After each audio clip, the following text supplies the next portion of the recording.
Hello everyone, स्वागत है बेटा आप सबका हमारे इस नए लेक्चर में। और आज बेटा बहुत मजा आने वाला है कोऑर्डिनेट ज्योमेट्री में, क्योंकि आज हम डेरिवेशन करेंगे उन स्पेशल पॉइंट्स की जिनकी बेटा मैंने चर्चा आपसे लास्ट लेक्चर में की थी। मैंने आपको बेटा बताया था कि एक ट्राइंगल के अंदर कुछ स्पेशल पॉइंट्स होते हैं, जैसे कि आपके पास आता है सेंट्रॉइड, आपके पास आता है ऑर्थो सेंटर, सर्कम सेंटर, इन सेंटर, एक्स सेंटर। ये 5 स्पेशल पॉइंट्स होते हैं बेटा ट्राइंगल के, और आज इन पांचों पॉइंट्स के कोऑर्डिनेट्स हम डिराइव करेंगे। जो हमारा बेटा लास्ट लेक्चर था उसमें मैंने आपको डिस्टेंस फार्मूला और सेक्शन फार्मूला एक बार बता दिया था दोबारा से कि डिस्टेंस फार्मूला और सेक्शन फार्मूला होता क्या है। और साथ ही साथ बच्चों मैंने आपको ये भी चीज बताई थी कि एक्सटर्नल डिवीजन में सेक्शन फार्मूला किस तरीके से बिहेव करता है, क्योंकि ये वाली चीज बेटा हमने वो एंगल बाइसेक्टर वाली चीज में पढ़ा था। ठीक है ना, कि एक एंगल बाइसेक्टर अगर अपने पास है इंटरनल और एक्सटर्नल, तो इंटरनल वाला इंटरनली जिस रेशियो में डिवाइड करता है, एक्सटर्नल वाला एक्सटर्नली उसी रेशियो में उसको डिवाइड करता था, सामने वाले ऑपोजिट साइड को। ये बात आपको बेटा मैंने बताई थी। इस चीज की चर्चा हमने अपने एक्सटर्नल वो जो डिवीजन था उसको सेक्शन फार्मूला के थ्रू देखा था। तो आज का लेक्चर चलिए शुरुआत करते हैं। कुछ सवाल, बहुत सारी थ्योरी और बहुत ही एक्साइटमेंट है बेटा मुझे तो कि आज तो जबरदस्त लेक्चर होने वाला है और आप डेफिनेटली इसको एंजॉय करेंगे। लेकिन आज का लेक्चर शुरू करने के पहले हमारे जितने भी स्टूडेंट्स अब तक हमारे टेलीग्राम चैनल को ज्वाइन नहीं किए, आप बेटा जल्दी से जल्दी डिस्क्रिप्शन बॉक्स में जो टेलीग्राम चैनल का लिंक दिया है उसे ज्वाइन करिए। उसे ज्वाइन करने से आपको बेटा 2 बेनिफिट्स होंगे। पहला बेनिफिट आपको यह है कि मेरे लेक्चर का अपडेट इमीडिएटली आपको उस टेलीग्राम चैनल में मिल जाएगा, क्योंकि जब भी मैं YouTube में बेटा कोई लेक्चर पोस्ट करता हूं तो उसका एक क्रिएटिव मैं अपने टेलीग्राम चैनल में भी शेयर करता हूं, सो दैट कि बच्चों को पता रहे कि एक नया लेक्चर पोस्ट किया गया है। तो उससे आपका बेटा कभी भी कोई भी लेक्चर मिस नहीं होगा।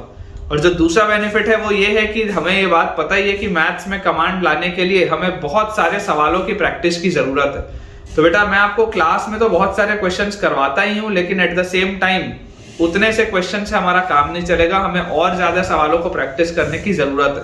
तो ज्यादा बेटर ये होगा कि आप उसमें जो मैं प्रैक्टिस शीट्स और प्रैक्टिस क्वेश्चन शेयर करूंगा वो भी बेटा आप अच्छे से सॉल्व करिए, ताकि आपकी पढ़ाई और बेहतर हो पाए। तो चलिए शुरू करते हैं। इन केस बेटा आपको बैकग्राउंड में थोड़ा बहुत भी आवाज आ रहा होगा तो इसको इग्नोर करेंगे, क्योंकि मैं जहां रिकॉर्ड कर रहा हूं मेरे को ऐसा लग रहा है कि बगल में कंस्ट्रक्शन का काम स्टार्ट होने वाला है, तो हो सकता है थोड़ा सा डिस्टर्बेंस हो, लेकिन कोई बात नहीं, आप पढ़ाई पर अपना बेटा पूरा फोकस करिए, वो ज्यादा जरूरी है। चलिए मैं आपके लिए बेटा क्वेश्चन एक लिख देता हूं और तब तक आप जल्दी से वीडियो को लाइक कर दीजिए। तो आज के लेक्चर का बच्चों हमारे पास जो पहला सवाल दिया है, first question of today's lecture, the line joining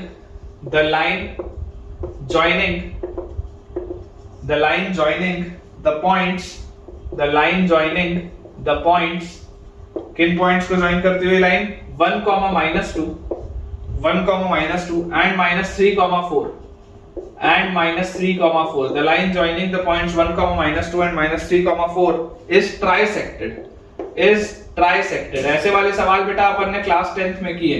is trisected, find the coordinates of the points of trisection। find the coordinates of the points of trisection। Find the coordinates of the points of trisection। ठीक है, ऐसे वाले सवाल हमने class 10th में भी किए हैं। अप्रोच क्या होता है बेटा, देखो बाइसेक्शन मतलब होता है कि वो मिडिल पॉइंट होता है और 1:1 के रेशियो में डिवाइड करता है। But what is the meaning of trisection? Trisection का बच्चों मतलब क्या होता है कि अगर मेरे पास ये एक एक्सटर्नल पॉइंट A है और ये एक पॉइंट B है, 2 पॉइंट्स A और B बेटा मुझे दिए हुए हैं। Point A is 1, -2 and point B is -3, 4। अगर बेटा मेरे पास ये 2 पॉइंट्स दिए हैं और मुझे बोला जा रहा है कि इसे ट्राइसेक्ट किया जा रहा है, मतलब इसे 3 बराबर हिस्सों में ब्रेक किया जा रहा है, तोड़ा जा रहा है 3 बराबर हिस्सों में। पॉइंट्स ऑफ ट्राइसेक्शन मतलब आप बीच में आपके पास 2 पॉइंट्स होंगे और इसे 3 आप पार्ट्स में ब्रेक कर रहे हैं।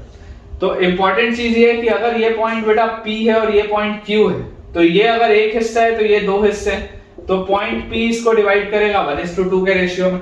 और अगर ये Q है तो ये 2 हिस्से, ये एक हिस्सा है, तो पॉइंट Q इसको डिवाइड करेगा 2:1 के रेशियो में। ये इंपॉर्टेंट चीज है। ठीक है, यही बेटा इस पूरे सवाल में खेल इसी चीज पे। तो अगर मैं पॉइंट P के कोऑर्डिनेट्स की बात करूं तो point P will be m1x2 plus m2x1, तो plus m2x1 upon m1 plus m2, तो m1 प्लस m2 आ गया 3, m1y2 m1y2 plus m2y1 plus m2y1 upon आ जाएगा क्या again m1 plus m2 which is 3। तो ये आ गया मेरे पास पॉइंट P के कोऑर्डिनेट्स। देख लीजिए -3 और +2 इज -1/3 कॉमा यहाँ पे आ गया 4 और ये क्या आ गया 2 × 2 -4 यार ये तो 0 हो गया -1/3 0 ये आ रहे हैं आपके पास पॉइंट P के कोऑर्डिनेट्स। और अगर बेटा अपन पॉइंट Q के कोऑर्डिनेट्स की बात करें तो पॉइंट Q के देखो अपने पास कोऑर्डिनेट्स क्या आ जाएंगे m1 x2 मतलब 2 × -3 m1 x2 plus m2 x1 मतलब 1 × -2 m1 x2 plus m2 x1 upon m1 plus m2 is 3 comma m1 y2 मतलब 2 × 4 plus m2 y1 मतलब 1 × -2 है ना। m1 y2 plus m2 y1 सही लिखा है क्या गलत लिख दिया मेरे ख्याल से। m1 x2 plus m2 x1 आता है ना यहाँ पे 1 × 1 आएगा यार गलत लिख दिया अपन ने। देखो इसको ठीक कर लेते हैं m1 ठीक है × x2 plus m2 × x1 upon m1 plus m2 और m1 × y2 plus m2 × y1 upon m1 plus m2 ये अपने पास लिखा हुआ है। तो अगर बेटा ये चीज अपने पास लिखी हुई है तो यहाँ से देखिए 2 × -3 इज -6 और 1 मतलब -5/3 कॉमा ये क्या लिखा हुआ है 4 × 2 8 -2 इज 6 6/3 is 2। तो पॉइंट Q के बेटा आपके पास जो कोऑर्डिनेट्स आएंगे that will B -5/3 2। Point P के कोऑर्डिनेट्स हमारे पास आ रहे हैं -1/3 0 बिल्कुल सही है। और पॉइंट Q के बेटा कोऑर्डिनेट्स हमारे पास आ जा रहे हैं -5/3 2 अगेन बिल्कुल सही है बेटा। तो आई होप आपको बच्चों ये वाला कांसेप्ट अच्छे से समझ में आ गया होगा। तो सेक्शन फॉर्मूला में बेटा इन केस मुझे लगेगा कि आपको और सवाल मुझे कराने की जरूरत है तो मैं आपको टेलीग्राम चैनल में क्वेश्चन उसके पोस्ट कर दूंगा। बट अब अपन अपने फ्रेश टॉपिक की तरफ आगे बढ़ते हैं जिसमें कि हम कोऑर्डिनेट्स को डिराइव करेंगे जो स्पेशल मैंने आपको बताए थे। चलिए बेटा तो टॉपिक अपना है कोऑर्डिनेट्स ऑफ सबसे पहले सेंट्रॉइड। तो सेंट्रॉइड का तो यार मुझे ऐसा याद आ रहा है कि मैंने आपके लिए डिराइव किया था ठीक है ना coordinates of special points coordinates of special points. अब मुझे ऐसा बच्चों याद आ रहा है कि मैंने सेंट्रॉइड के लिए ना ऑलरेडी आपके लिए डिराइव किया था याद करिए। मैंने आपको बोला था कि सेंट्रॉइड का मैं यहाँ पर डिराइव कर दे रहा हूँ आगे अगर जरूरत पड़ेगी तो फिर बता दूंगा लेकिन आप याद करिए अगर बच्चों हम सेंट्रॉइड की बात करें सेंट्रॉइड की तो सेंट्रॉइड को हम शॉर्ट फॉर्म में बेटा डिनोट किससे करते हैं जी से डिनोट करते हैं। और मैंने आपको बताया भी था कि सेंट्रॉइड होता क्या है तो सेंट्रॉइड होता है point of intersection of medians कि ट्राइंगल की मीडियंस जहां पर इंटरसेक्ट करती हैं that point is known as centroid. Triangle की मीडियंस जिस पॉइंट पे बेटा इंटरसेक्ट करती हैं that point is known as centroid ठीक है क्या। इस तरीके से बेटा अपना फिगर बनता है इसमें और ये जो point of intersection of centroid होता है ये जी आता है। और आपको मैंने ये भी बताया था कि सेंट्रॉइड जो होता है वो मीडियन को 2:1 के रेशियो में डिवाइड करता है जिसमें 2 जो होता है वो वर्टेक्स के करीब होता है ठीक है ना। ये 2:1 में डिवाइड करता है ये 2:1 में आपको डिवाइड करता है ये बात अपने को पता थी। अगर मैं बोल दूं this is point A which is x1 y1 this is point B which is x2 y2 and this is point C which is x3 y3। तो क्लियरली आपको दिखाई दे रहा है कि अगर ये मीडियन है तो ये सामने वाले साइड को 2 इक्वल पार्ट्स में डिवाइड करेगा। 2 इक्वल पार्ट्स मतलब कि ये जो मिड पॉइंट होगा बेटा this will B x2 plus x3/2 comma y2 plus y3/2 यही आएगा क्या सोच के देखो x2 plus x3/2 comma y2 plus y3/2। और अब अगर बच्चों मैं यहाँ पे सेक्शन फॉर्मूला लगा दूं कि A और ये वाला लेटेस्ट से पॉइंट है D तो AD को ये पॉइंट G 2:1 के रेशियो में डिवाइड करता है तो पॉइंट G के कोऑर्डिनेट्स हमारे पास क्या आते हैं सेंट्रॉइड के जो बच्चों कोऑर्डिनेट्स हमारे पास आते हैं वो आते हैं x1 plus x2 plus x3 upon 3 comma y1 plus y2 plus y3/3 ठीक है क्या। सेंट्रॉइड के कोऑर्डिनेट्स आ जाते हैं x1 plus x2 plus x3/3 comma y1 plus y2 plus y3/3। ये बेटा बहुत आसान सी बात होती है और ये हर बच्चे को जनरली याद होता भी है और होना चाहिए भी ये आपको याद होना चाहिए भी। अब इंपॉर्टेंट चीज है सेंट्रॉइड के बाद अगर हम बात करें इन सेंटर की कि इन सेंटर के कोऑर्डिनेट्स क्या होते हैं तो इन सेंटर का भी बेटा रिजल्ट मेरे को याद होना चाहिए। इन सेंटर का भी रिजल्ट याद रखने लायक होता है अच्छा होता है ये याद होना चाहिए। सरकम सेंटर ऑर्थो सेंटर याद ना भी हो तो चल जाता है लेकिन मैं आपके लिए डिराइव उसको करवाऊंगा पर अगर वो आपको किसी कारणवश याद ना भी रहे चलेगा कोई दिक्कत की बात नहीं है।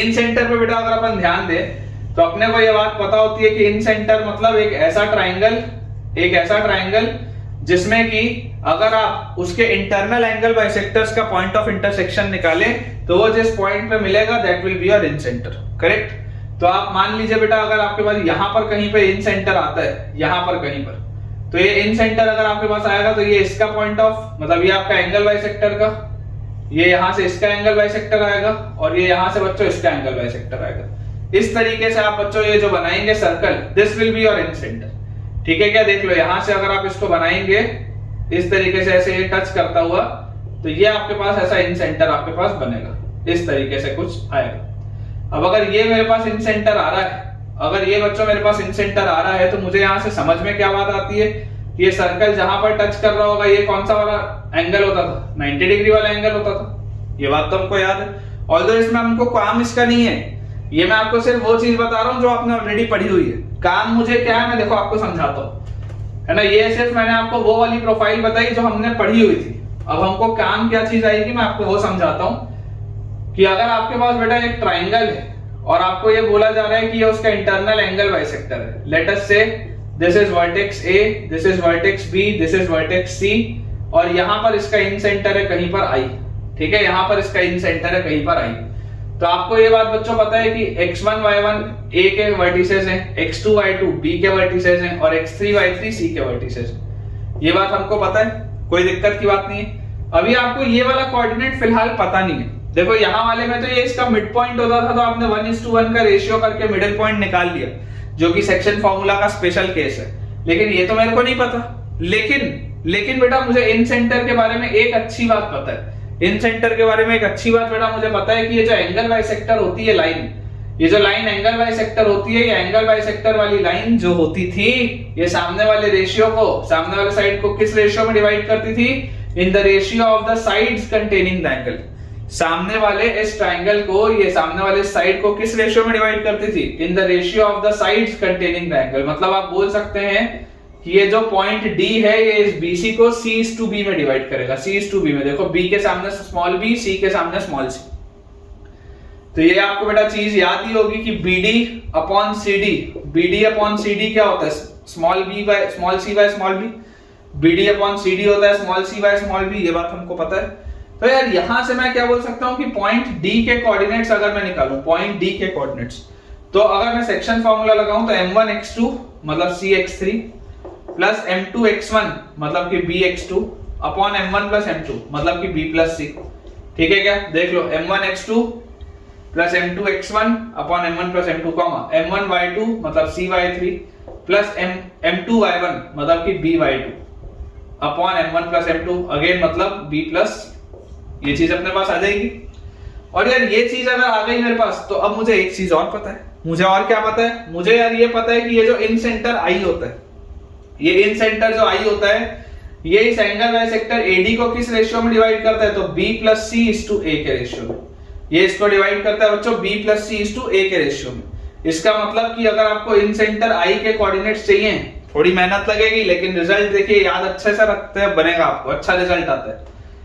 इन सेंटर I के coordinates will be m1 x2 मतलब कि D का x कोऑर्डिनेट, तो B प्लस C इंटू ये पूरी चीज, ये आपके पास आएगा B plus C multiplied by m1 x2 मतलब cx3 plus bx2 by c plus b या b प्लस c।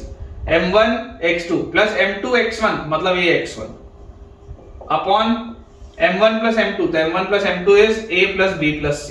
ये आ गया अपने पास कॉमा m1 y2 मतलब कि b प्लस c इंटू ये पूरी चीज, तो b plus c m1 into y2 is cy3 plus by2 upon b plus c। एक सेकंड, थोड़ा सा इसको गलत अपन ने लिख दिया, नहीं ठीक लिखा, ठीक लिखा। m1 y2 तो cy3 plus by2 upon b plus c।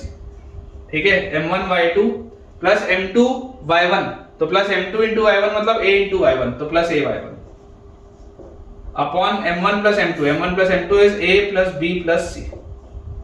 ये अपने पास आ जाएगी क्या पूरी चीज? देखो ये अपने पास आ जाएगा। और यहां से बेटा अगर मैं आपको बोलूं कि यार रिजल्ट देखो, तो ये b प्लस c से ये b प्लस c कटा, ये b प्लस c से ये b प्लस c कटा, तो बहुत शानदार इसका बच्चों रिजल्ट निकल के आता है, जो हमको याद भी होना चाहिए कि इन सेंटर के कोऑर्डिनेट्स होते हैं ax1 plus B X two plus C X three upon A plus B plus C. देखिए A X one plus B X two plus C X three by A plus B plus C comma A Y one plus B Y two plus C Y three upon A plus B plus C. ये आता है बेटा अपने पास, देख लीजिए आप, A X one plus B X two plus C X three by A plus B plus C comma A Y one plus B Y two plus C Y three upon A plus B plus C, where ABC are the sides of the triangle, ABC are the sides of the triangle, ठीक है ना। Triangle के जो sides होते हैं उनका length है ABC। बहुत अच्छा रिजल्ट है और ये हमको याद होना चाहिए। इन सेंटर में बेटा यही एक खास बात होती है कि ये रिजल्ट बच्चों को याद नहीं होते, ठीक है ना। यही बेटा इसमें बच्चों को प्रॉब्लम आती है कि ये रिजल्ट बच्चों को याद नहीं होते। हमको बेटा ये रिजल्ट याद रखना है, ठीक है क्या। ये आपके पास है इन सेंटर का रिजल्ट। अब इन सेंटर के रिजल्ट में बेटा एक छोटा सा वेरिएशन बस कर दूं तो मैं एक्स सेंटर का रिजल्ट निकल आएगा। इसको क्लियर करते हैं। देखिए बेटा अब इसी फिगर में आप याद करने की कोशिश करिए। अगर मैं इस तरीके का कुछ आपके लिए कंस्ट्रक्ट करूं, यार ये मेरे पास एक ट्राइंगल है और इस ट्राइंगल को मैंने नीचे एक्सटेंड किया, ठीक है। एक्स सेंटर बनाने के लिए सिर्फ एक सर्कल के लिए मैं आपको बना के बता देता हूं, बाकी दोनों सर्कल का तो अपन करस्पॉन्डिंगली निकाल लेंगे। तो इस तरीके से अपन ने किया, ये अपन ने बोला vertex A, vertex B and vertex C, vertex A, vertex B and vertex C. और इसमें मैं आपको बोलता हूं कि यार ये यहां से आपके पास बेटा आपने एंगल बाइसेक्टर की लाइन बनाई। ये जो लाइन है ये इंटरनल एंगल बाइसेक्टर है और दो एक्सटर्नल एंगल बाइसेक्टर, एक इंटरनल एंगल बाइसेक्टर और दो एक्सटर्नल एंगल बाइसेक्टर। ये जिस पॉइंट पे इंटरसेक्ट होते हैं वो पॉइंट आपका क्या होता है बेटा, एक्स सेंटर होता है। तो this will B I1। Vertex ए के सामने वाला जो एक्स सेंटर होता है वो क्या होता है, I1 होता है। ये बात आपको पता है।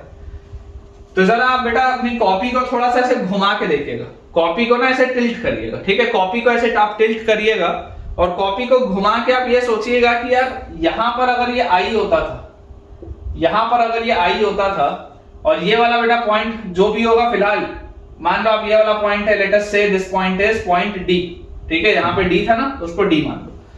तो ये I था, ये I1 था। आप अपनी कॉपी को ऐसे एंटी क्लॉकवाइज घुमा लो, ठीक है। सारे बच्चे अपनी नोटबुक को बेटा एंटी क्लॉकवाइज घुमा लो और एंटी क्लॉकवाइज घुमाने के बाद यहां से देखो, इस साइड से देखो। आपको ये ट्राइंगल ऐसे ऊपर दिख रहा होगा, आपको ऐसे ट्राइंगल दिख रहा होगा। यहां पर वर्टेक्स C होगा, फिर A होगा, फिर I होगा, फिर D होगा, फिर I1 होगा। आपको ये जो फिगर दिख रहा होगा ऐसे घुमा के, कॉपी को घुमा के, है ना। अपन बोर्ड तो घुमा नहीं सकते। तो इस तरीके से अगर आप बेटा देखेंगे तो यार एक बात मुझे समझ में आती है कि यार ये जो फिगर अपने को दिख रहा होगा, यहां पर A दिख रहा होगा, यहां पर कहीं पर D होगा, इनके बीच में यहां पर कहीं पर I होगा और लास्ट में यहां पर कहीं पर I1 होगा। और यार मुझे ऐसी फीलिंग आती है कि यार ये तो मैंने प्रोफाइल आपको लास्ट लेक्चर में बताई थी। देखो A से लेकर D तक अगर आप बेटा बात करेंगे तो ये इस तरीके से आपके पास देखो कुछ प्रोफाइल आपके पास है, ठीक है। यहां से आपने ये बना लिया ऐसे और ये आपका एक्सटर्नल एंगल बाइसेक्टर। देख लो ये आपका इंटरनल एंगल बाइसेक्टर है, ये वाली लाइन, और ये आपका एक्सटर्नल एंगल बाइसेक्टर है। ये एंगल C का ये जो आपने बेटा बनाया है, यहां से यहां तक अगर आप A से I को जोड़ेंगे, सॉरी C से I को, है ना, ये A था, ये आपके पास वर्टेक्स C था। जब आप C से I को बच्चों जोड़ेंगे तो C से I को जोड़ने पर आपको देखो क्या चीज मिलेगी, ये आपके पास इंटरनल एंगल बाइसेक्टर मिलेगा। इन सेंटर जो ज्वाइन करता है वर्टेक्स को, ये इंटरनल एंगल बाइसेक्टर होता है और ये आपका एक्सटर्नल एंगल बाइसेक्टर है। ये आपका इंटरनल एंगल बाइसेक्टर है और ये आपका एक्सटर्नल एंगल बाइसेक्टर है। तो इंपॉर्टेंट चीज क्या है कि यार मुझे एक बात समझ में आती है क्या कि यार अगर ये I इसको AD को, अगर ये I इस AD को इंटरनली B प्लस, देखो रेशियो क्या होगा यहाँ पे, अगर आप यहां से बेटा रेशियो देखेंगे इस वाले एंगल से, तो ये आपके पास स्मॉल b है, ये आपके पास बेटा पूरा का पूरा BC जो है ये स्मॉल a है, ये BC जो है ये पूरा का पूरा स्मॉल a है, और ये सामने वाला आपके पास स्मॉल c, सामने वाला बेटा साइड आपके पास स्मॉल c। तो अगर आप यहां पर देखेंगे तो ये I बेटा इसको किस रेशियो में डिवाइड कर रहा है, तो I जो है वो AD को बेटा डिवाइड कर रहा है B प्लस C/A में। I जो है वो AD को किस में डिवाइड कर रहा है, B प्लस C/A में। तो यार ये I1 जो होगा, अगर ये इसको इंटरनली बाइसेक्ट कर रहा है ये वाला एंगल बाइसेक्टर, तो ये वाला एंगल बाइसेक्टर इसको एक्सटर्नली भी तो उसी रेशियो में डिवाइड करेगा। सोच के देखो, ये वाला बेटा अगर आपने इंटरनल एंगल बाइसेक्टर बनाया, अगर इंटरनल एंगल बाइसेक्टर, अगर बच्चों internal angle bisector B plus C/A में डिवाइड कर रहा है, ये B प्लस C है तो ये A है। अगर internal angle bisector B plus C/A में डिवाइड कर रहा है तो एक्सटर्नल एंगल बाइसेक्टर होगा ये एक्सटर्नल एंगल बाइसेक्टर है ना। एक सेंटर कैसे बनता है, दो एक्सटर्नल एंगल बाइसेक्टर और एक इंटरनल एंगल बाइसेक्टर। तो ये जो एक्सटर्नल एंगल बाइसेक्टर होगा यार, ये भी तो एक्सटर्नली डिवाइड करेगा, एक्सटर्नली तो डिवाइड करेगा। इसका मतलब क्या है कि अगर AI बाय ID या AI बाय DI अगर बच्चों B plus C by A है इंटरनली, तो आप बोल सकते हो कि AI1 बाय DI1 भी तो वही होगा, AI1 बाय DI1 भी तो यार वही होगा। सोच के देखो, AI1 अपॉन DI1 भी तो वही होगा बेटा। यही तो मैं आपको समझाना चाह रहा हूं। ये इसको एक्सटर्नली डिवाइड करेगा, I1 जो होगा वो उसको कैसे डिवाइड करेगा, I1 divides AD externally, I1 divides AD externally in the ratio B plus C is to A. I1 divides AD externally in the ratio B plus C is to A. अगर ये internally B plus C is to A में कर रहा था तो ये externally B plus C is to A में करेगा। तो हमारा रिजल्ट में अंतर क्या आएगा, अंतर बेटा सिर्फ इतना सा आएगा कि यहां पर देखो M1 is to M2 होता था, तो जहां जहां M2 आता था वहां वहां आप क्या लिखते थे, माइनस M2। मतलब कि आप यहाँ पर माइनस AX1 लिखते हैं, आप यहाँ पर भी माइनस AY1 लिखते हैं, आप यहाँ पर नीचे क्या लिखते हैं, B plus C minus A लिखते हैं, B plus C minus A, M1 minus M2 आप लिखते हैं ना, तो B plus C minus A लिखते हैं, यहाँ पर भी B plus C minus A लिखते हैं। कुल मिला के यही तो हो रहा है कि दिस इंप्लाइज रिजल्ट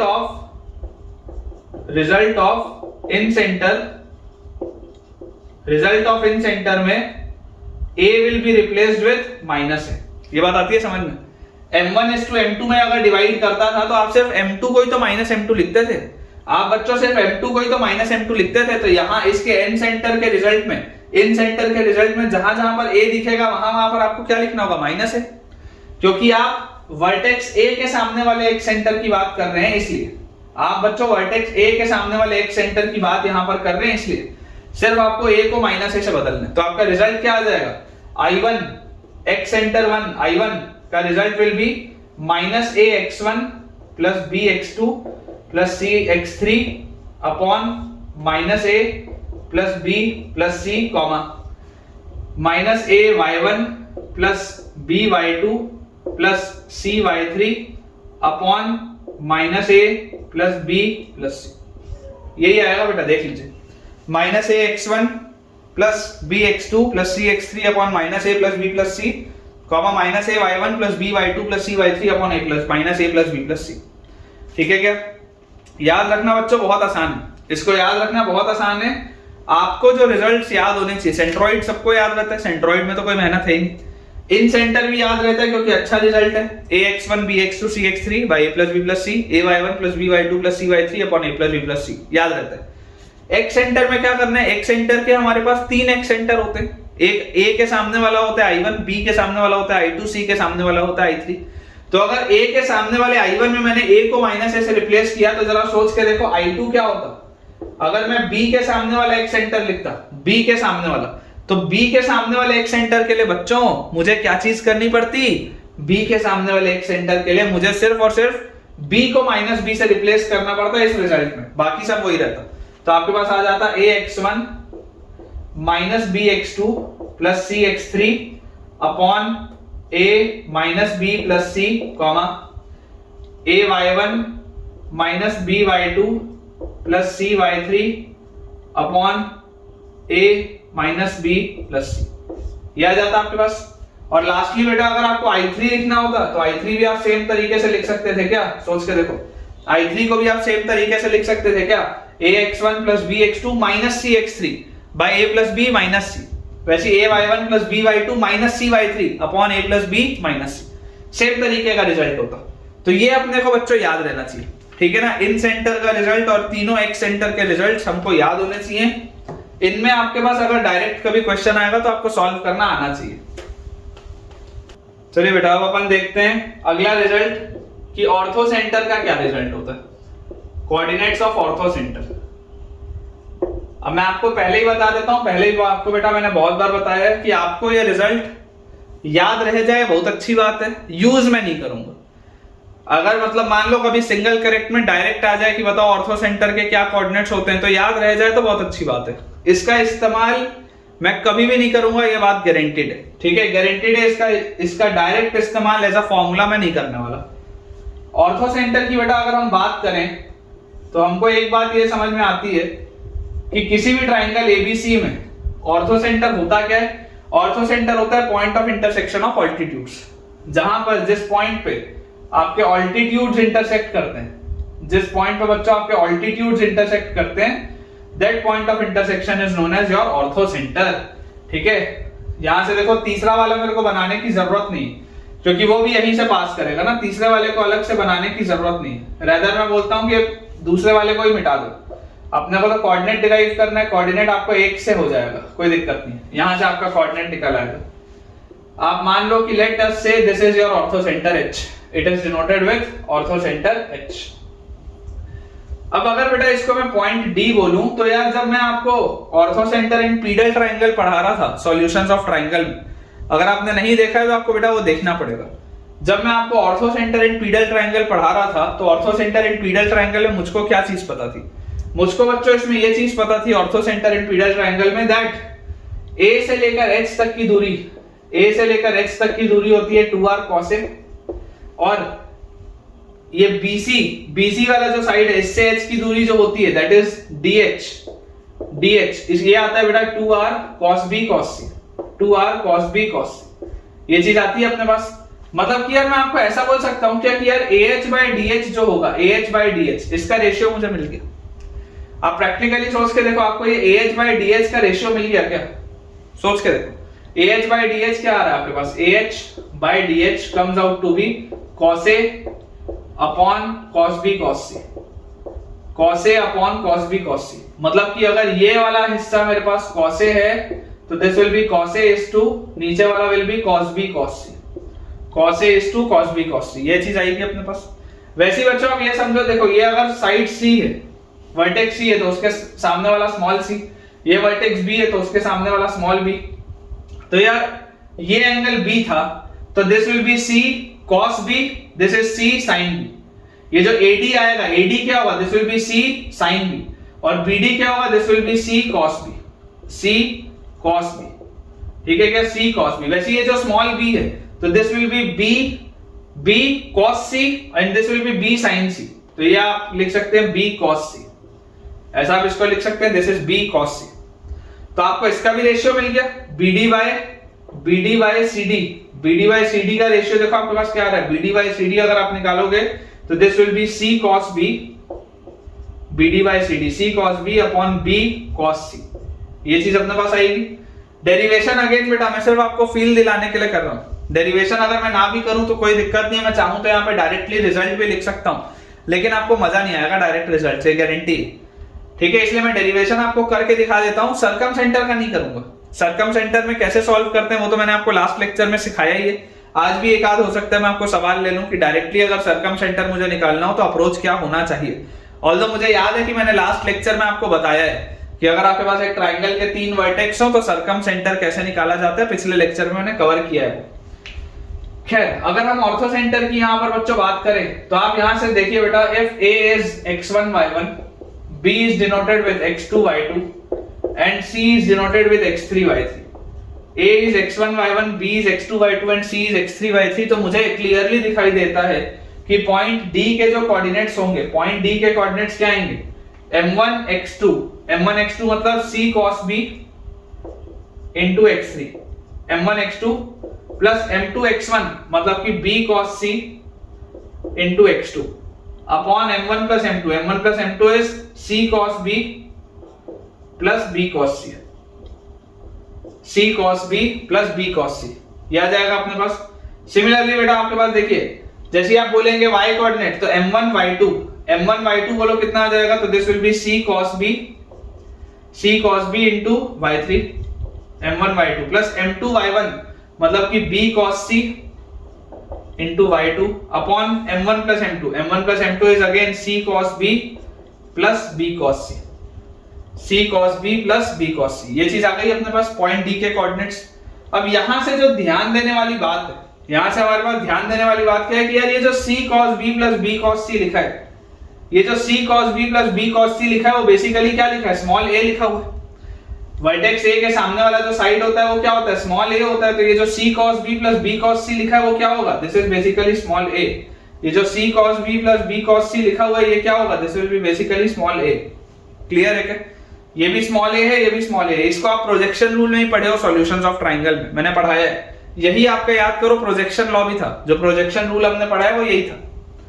तो यार यहां से मुझे समझ में आता है कि अगर मुझे पॉइंट डी के भी कोऑर्डिनेट्स मिल गए तो यार अब पॉइंट एच के कोऑर्डिनेट्स क्या होंगे, ऑर्थो सेंटर क्या होगा, ortho centre will be m1 x2, m1 x2 मतलब कि cos a इनटू ये पूरी चीज m1 into x2 मतलब ये पूरी चीज। तो यार ये पूरी चीज क्या है, ये पूरी चीज तो आपके पास लिखी हुई है, नीचे पे आपके पास a लिखा हुआ है और ऊपर आपके पास लिखा हुआ है c cos b x3, c cos b x3 plus b cos c x2, यही है क्या, m1 x2 plus m2 x1 plus m2 x1 मतलब ये cos b cos c into x1, तो plus cos b cos c into x1, ठीक है ना, m1 into x2 ये पूरी चीज plus m2 into x1 upon m1 plus m2 upon m1 plus m2। तो m1 प्लस m2 बोलो क्या आ जाएगा बेटा अपने पास, cos a plus cos b cos c, यही आएगा क्या, cos a plus cos b cos c, ये आ गया x कोऑर्डिनेट और वैसे ही आपके पास y कोऑर्डिनेट आ जाएगा। अपन ऐसा करते हैं बेटा, अपन मेहनत करके x कोऑर्डिनेट निकालते हैं, ठीक है ना। अपन x कोऑर्डिनेट को सॉल्व करते हैं और x कोऑर्डिनेट को सॉल्व करने के बाद सेम अपन करके y कोऑर्डिनेट लिख देंगे क्योंकि है तो सिमिलर। देख लो रिजल्ट तो पूरे सिमिलर है, तो y कोऑर्डिनेट अपने पास आसानी से लिखा आएगा अगर अपन ने x कोऑर्डिनेट लिख लिया तो देखिए, तो h को हम बेटा यहां से लिख सकते हैं, देखिए cos a को आप cos a रहने दो, नीचे आपके पास लिखा हुआ है a को आप लिख लो 2r sin है, ठीक है, और उसके बाद हमारे पास लिखा हुआ है c cos b x3 plus b cos c x2 plus उसके आगे यहां पर देखो क्या लिखा हुआ है cos b cos c x1 और नीचे बेटा हमारे पास लिखा हुआ है डिवाइड में cos a plus cos b cos c, ठीक है क्या, ये अपने पास पूरी चीज लिखी है। अपन ने क्या किया, a को अपन ने लिख लिया 2r sin। अब यार यहां से अगर मैं इस 2r को अंदर ले जाऊं, इस 2r को बेटा मैं इसके अंदर ले जाऊं तो कोई दिक्कत तो बात तो है नहीं, ठीक है, अंदर लेके जा सकते हैं। और ये जो cos a by sin a, इस cos a by sin a को बेटा अपन लिख लेते हैं 1 by tan a, ठीक है। मैं इसी में बेटा चेंजेस करते जा रहा हूं, डेरिवेशन अगेन बोल रहा हूं, कोई भी काम का नहीं है, मैं आपको सिर्फ करके दिखा देता हूं कि रिजल्ट आता क्या है। वो रिजल्ट अगर आपको याद रह जाए बहुत अच्छी बात। तो ये अपने पास आ गया। अब मुझे आप बताइए c by 2r क्या होता है। तो c by 2r, आप c को बेटा अगर लिखेंगे 2r sin c तो 2r से 2r कटेगा तो this will B sin c, ठीक है ना। यहाँ पे ऊपर आपके पास आ जाएगा sin c, c by 2r को आप लिख सकते हैं sin c। वैसे यहाँ पर b by 2r, b को आप लिखेंगे 2r sin b तो 2r से 2r कटेगा तो यहाँ पर आपके पास ऊपर आ जाएगा sin b, यहाँ पे आप लिख सकते हैं sin b। ये आपके पास बेटा चीज लिखी हुई है, ठीक है। अब यार यहां से बेटा मैं आपको बोलता हूं कि आप इस पूरी चीज को ऐसा करो, tan a से मल्टीप्लाई कर दो। ये आपके पास tan a नीचे है ना, इस पूरे के कॉमन डिनोमिनेटर में ना tan a, तो आप ऐसा करो इस tan a को यहां पर आप मल्टीप्लाई कर दो, ठीक है। आपने एलसीएम ले लिया, जैसे ही आपने एलसीएम लिया और ये tan a उतर गया यहाँ नीचे, एलसीएम लेते ही ये इस तरीके के बेटा प्रोसेस आपके पास हो गया।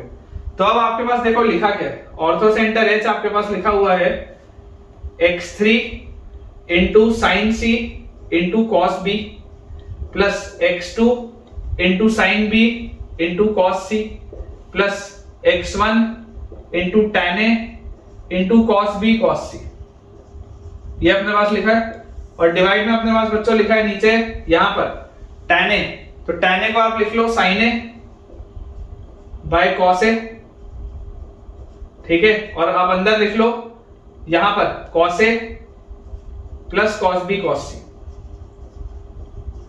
अब देखो मुझे इसका रिजल्ट पता है, इसलिए मुझे पता है कि मुझे अब अगला प्रोसेस क्या करना है। मैं आपको बोलूंगा कि आप cos b cos c से पूरे को डिवाइड कर दो, divide everything by cos b cos c, ठीक है। अगर आपको थोड़ा भी कंफ्यूजन हो रहा होगा तो वीडियो को बेटा थोड़ा रिवाइंड कर करके धीरे धीरे सुनना, तो आप एक एक स्टेप फॉलो कर पाओगे मैं जो कर रहा हूं। cos b cos c से बेटा मैं जैसे डिवाइड करूंगा तो यहां से तो cos b cos c हट गया, यहां से बेटा ये cos c हटेगा, ठीक है, cos c यहां से कट जाएगा और नीचे आपके पास यहां पर cos b रह जाएगा। और वैसे यहां पर भी ये cos b cos c से आप डिवाइड करोगे तो cos b हटेगा और इसके नीचे बेटा आपके पास cos c रह जाएगा, इसके नीचे आपके पास cos c रह जाएगा। और जब आप cos b cos c से इसको डिवाइड करोगे तो ये cos b cos c हट के यहाँ 1 आ जाएगा और इस cos a के नीचे आपके पास आ जाएगा cos b cos c, ये चीज आपके पास आ जाएगी। तो यार यहां से मेरे पास क्या रिजल्ट दिखा गया, मेरे पास तो ये चीज आ गई orthocentre h is equal to x1 tan a plus x2 tan b plus x3 tan c divided by, नीचे देखो क्या लिखा हुआ है, ये आपके पास लिखा हुआ है tan a sin a by cos a is tan a multiplied by 1 plus cos a by cos b cos c। ठीक है, तो ये tan a जब 1 से मल्टीप्लाई होगा तो tan a बेटा 1 से मल्टीप्लाई होते ही tan a आ जाएगा, और उसके बाद ये tan a जब इससे मल्टीप्लाई होगा, इससे जब tan a मल्टीप्लाई होगा मतलब sin a by cos a, तो ये cos a बेटा कटेगा, और यहाँ पर ऊपर आपके पास आ जाएगा sin a। जैसे आप tan a को इस पूरे से मल्टीप्लाई कर दोगे तो आपके पास ये चीज आ जाएगी। थोड़ा सा डायरेक्ट कर रहा हूँ क्योंकि काम का नहीं है। और इस sin a को आप क्या लिख सकते हो, sin a को आप लिख सकते हो sin of b plus c, sin a को बेटा आप लिख सकते हो sin of b plus c। देखो sin a can be written as sin of b plus c, क्योंकि आप a को लिख सकते हो pi minus b plus c, triangle की बात हो रही है ना, तो आप इस तरीके से लिख सकते हैं। तो यहां से देखिए sin of b plus c क्या होता है, sin of b plus c आपके पास होता है sin b cos c plus cos b sin c, ये चीज आती है आपके पास। और जैसी ये चीज आई, अब देखो अगर आप बेटा इस पूरी चीज को cos b cos c से डिवाइड कर रहे हो तो sin b by cos b, यहाँ पर tan b बचेगा और यहाँ पर आपके पास tan c बचेगा। तो ये पूरा सॉल्व होके आपके पास जो फाइनल रिजल्ट आएगा, आप ही के सामने मैंने सब कुछ किया है, भले इसी में मिटा के किया, लेकिन वो आप रिवाइंड कर करके समझ सकते हो। यहाँ पर आपके पास आ जाएगा tan b plus tan c, ये आ गया आपके पास रिजल्ट। ये रिजल्ट अपने को याद रखना है। ये x कोऑर्डिनेट निकालो मैं तो y कोऑर्डिनेट भी बिल्कुल सेम आएगा। अगर ये x कोऑर्डिनेट है तो y कोऑर्डिनेट आ जाएगा y1 tan a plus y2 tan b plus y3 tan c upon tan a plus tan b plus tan c को आप सिग्मा tan a लिख लो। ठीक है, आप इसको ऐसा लिख लो, एक ही बात है। तो यार ये हमने बेटा जो डिराइव किया है, this is the derivation of ortho centre. Again derivation is not needed, लिख देता हूं यहाँ पे, डेरिवेशन इज नॉट नीडेड। मैंने आपको करके दिखा दिया। मैं देखो डेरिवेशन बेटा मुझे सारे आते हैं, लेकिन मैं आपको वही चीज पढ़ा रहा हूं जो रेलेवेंट है, इसलिए मैं कई सारे डेरिवेशंस नहीं भी कराता हूं और बोलता भी हूं कि अगर किसी बच्चे को चाहिए हो तो कमेंट से पूछ लेना, मैं भेज दूंगा, मुझे कोई दिक्कत नहीं है। लेकिन क्लास में बेटा अपना समय ना वेस्ट नहीं होना चाहिए। ठीक है, तो डेरिवेशन उतना काम का नहीं है, लेकिन ये प्रोसेस काम का है। देखिए डेरिवेशन में आखिर आपने इस्तेमाल क्या किया है, सेक्शन फॉर्मूला ही तो आपने लगाया है, बहुत कॉम्प्लिकेटेड सेक्शन फॉर्मूला लगा है, लेकिन आंसर आ गया जो लेके आना था। ठीक है, रिजल्ट टू बी रिमेंबर्ड लिख देता हूं मैं, रिजल्ट टू बी रिमेंबर्ड। अगर आपको रिजल्ट याद रहे तो बहुत अच्छी बात है बेटा। डायरेक्ट सवाल आ सकता है कि बताइए ऑर्थो सेंटर का कोऑर्डिनेट क्या होगा, तो आपको ये अगर रिजल्ट याद रह जाए कि x1 tan a plus x2 tan b plus x3 tan c upon tan a plus tan b plus tan c और वैसे ही y1 में, तो आपके लिए अच्छा है। और यहाँ पर बेटा इस tan a plus tan b plus tan c को देख के एक चीज बस मैं आपको और बोलना चाहूंगा, ये सिग्मा tan a मैंने लिखा है tan a plus tan b plus tan c, तो आपको एक बात पता है, आपको बच्चों एक बात पता है कि in a triangle sigma tan a जो होता है that is equal to product tan a। In a triangle sigma tan a क्या होता है, प्रोडक्ट tan a होता है। ठीक है, ये चीज आपको याद होनी चाहिए। तो आप इस सिग्मा tan a के बदले अगर कोई प्रोडक्ट tan a भी बोले तो गलती नहीं है। ठीक है ना, गलती नहीं है, लिख सकते हैं, कोई इशू की बात नहीं है। अब देखो मैं ये वाले रिजल्ट को बेटा आपको क्यों मना कर रहा हूं याद रखने से। बेटा मना करने के पीछे की वजह ये है कि यार आपको या तो tan a tan b tan c की वैल्यू दी हो, तब तो आप ऑर्थो सेंटर निकालोगे। अगर आपको बेटा सिर्फ और सिर्फ x1 y1 x2 y2 और x3 y3 दे दिया होगा, तो यार 3 कोऑर्डिनेट से तुम अगर ऑर्थो सेंटर इस रिजल्ट से निकालने जाओगे तो पागल हो जाओगे। सोच के देखो, पहली बात तो रिजल्ट याद नहीं रहता, अगर गलती से याद रह भी जाए तो भाई साहब tan a tan b tan c निकालने के लिए तुमको पहले तीनों साइड्स निकालने पड़ेंगे, फिर आपको उसमें कोसाइन रूल लगा के साइन cos a निकालना पड़ेगा, फिर आपको cos a से जाके tan a आपको निकालना पड़ेगा। तो मेहनत का काम है ना, काफी मेहनत का काम है। ठीक है, तो उससे बचने के लिए मैं आपको बोल रहा हूँ कि ऑर्थो सेंटर का रिजल्ट आपको बस याद रह जाए, डेरिवेशन कोई काम का नहीं। और रिजल्ट सिर्फ याद रखने बोल रहा हूं, मैं एक भी ऐसा सवाल तुमको नहीं कराऊंगा या किसी भी सवाल में मैं ऐसा नहीं करूंगा कि मैं ऑर्थो सेंटर का डायरेक्ट रिजल्ट लगा दूं, कभी भी नहीं। अब देखिए बेटा, सरकम सेंटर का अगर हम रिजल्ट देखें, सरकम सेंटर, तो सरकम सेंटर का भी जो ओरिजिनल फॉर्मूला होता है वो बहुत भयानक सा होता है। जो ओरिजिनल फॉर्मूला होता है वो बहुत भयानक सा होता है।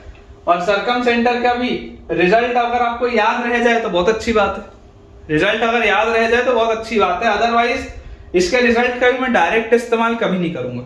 मैंने आपको पिछले लेक्चर में बेटा एक बात बताई भी थी कि सरकम सेंटर अगर कभी भी निकालने आ जाए तो यार आप तो सर्कल बना लो उसके अगल बगल, उसका सेंटर मान लो सरकम सेंटर, और ये जो रेडियस है इसको आप इक्वेट कर लो, डिस्टेंस फॉर्मूला लगा के आंसर निकाल लो। बताया था लास्ट लेक्चर में, बताया था कि सरकम सेंटर का कभी भी सवाल आएगा तो अप्रोच यही होना चाहिए।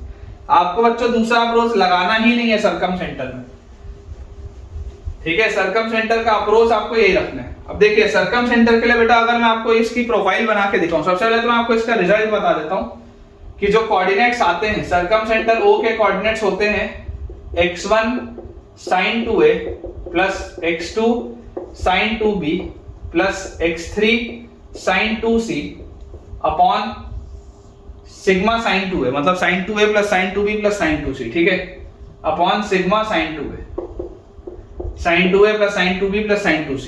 सिग्मा sin 2a बराबर 4 प्रोडक्ट sin a होता है, वो भी तुमने कंडीशनल ट्रिग्नोमेट्रिकल आइडेंटिटी से पढ़ा है कि सिग्मा sin 2a की वैल्यू होती है 4 प्रोडक्ट sin a, ठीक है।